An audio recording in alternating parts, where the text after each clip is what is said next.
morning. It's Tuesday, September 13th. And the other day I was driving through the neighborhood and I happened to look up at the gas station and I saw that gas was $3.19 a gallon. That's way down from the $5.02 that it was in June. But I also noticed that there was a little indicator there that said if you use a credit card, they're going to charge you something extra for using a credit card. Now, I don't pay attention to gasoline prices because, as all of you know, I drive a hybrid car and I charge it at home. And there are not many who think I'm saving money, but at least I'm not giving it at the gas pump. So in any event, when I continue to read, I read that Janet Yellen, who's the Secretary of the Treasury, is saying that this is not necessarily the end of the rise of gas prices. They could go up again. According to experts, and I'm not one of those experts, the decline in gas prices has been driven by multiple factors. That makes sense to me. And those include recession fears that have driven oil prices down, and the fact that some Americans cut back on driving when the gas prices spiked this summer. Well, you know, when I go out on the road to shop and things like that, I don't see a decline in the traffic. Jericho Turnpike had long lines at traffic lights, as well as the Cross Island Parkway and places like that, so I'm not so sure that people have cut back in driving. In fact, there should be many more people on the road since a lot of people are working from home. And so when you would be working from home, you could be out on the road more often at varying times. You know, in the good old days when everybody had to go to the office store, there were traffic jams from 7 in the morning to 9 in the morning and from 4 in the afternoon to 7 at night, you know. But that situation, I think, has drastically changed with the working habits in this country. So I'm not sure that people are really driving less, and I don't know how they can measure that. Another thing that Yellen mentioned that's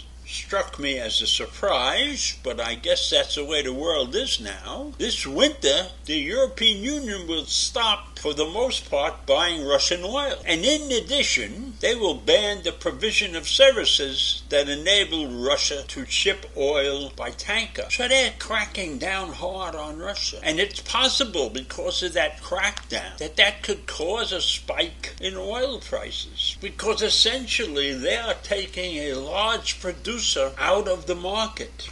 And I know in the past, when certain situations have arisen, OPEC, the Far Eastern Oil Combine, right, has taken advantage of the situation. In fact, when they were asked to produce more oil in the crisis, they told Biden no. And they kept the oil prices high by not producing oil. And they weren't the only ones. Don't get me wrong. They weren't the only ones.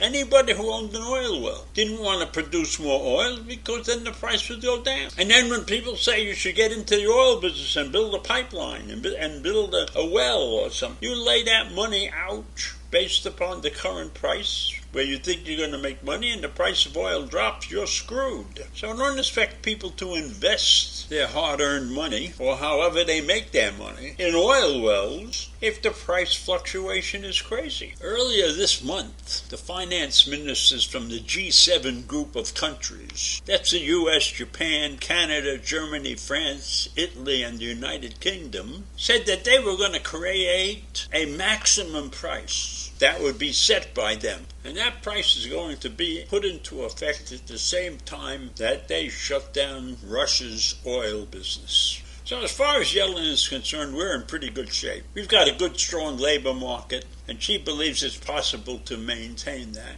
I'm not so sure that we have such a great, strong labor market, but we have more jobs than are being able to be filled, so that's a good thing.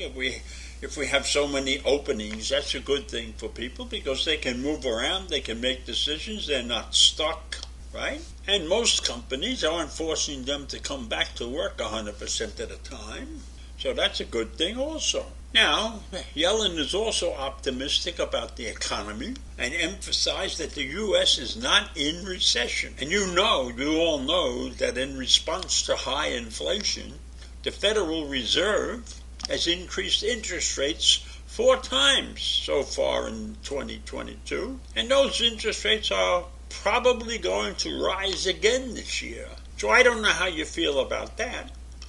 I remember a time when I opened my IRA in 1983, I was getting a 12% interest on my money. If that had continued, I never would have taken that money out and invested in any place else. But I don't think we're going to see that. We're not going to see interest rates. And I don't see those interest rates helping us at the bank. I haven't seen the interest rate in my bank accounts go up. My bank accounts have a lot of money in them, and I get pennies. Pennies. They shouldn't even report that number to me because it's a very upsetting number. I don't know how you guys feel about that. I try to keep as little in the bank as possible, but it's like my emergency fund and I gotta write checks sometimes. I hate writing checks. I put everything on my credit card if I can. I have to write check. You know what check pisses me off? When I have to write a check to the Smithtown Water District. That pisses me off.